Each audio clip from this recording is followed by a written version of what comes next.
How to add a screen text effect in DaVinci Resolve. First of all, open your project in DaVinci Resolve and go to the edit page.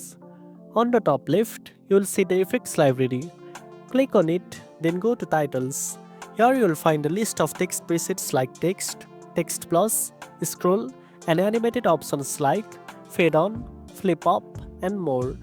Now, drag and drop any of these titles onto your timeline above your video clip. For more advanced effect, use Text Plus, which gives you more control over animation, shadows, outlines, and motion. Next, click on the text clip in your timeline and go to the Inspector tab in the top right.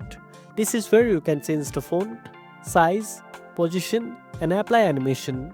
You can keyframe properties like position, opacity, or zoom to make your text move or fade in and fade out.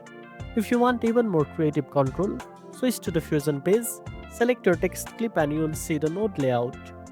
Here, you can add effects like 3D rotation, motion blur, and more by connecting different nodes. Once your text effect looks the way you want, return to the edit page and preview it. If everything looks good, export your project. And that's it.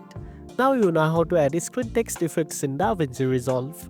If you found this video helpful, don't forget to like, share, and subscribe for more tech tips. Thanks for watching, and I'll see you in the next one.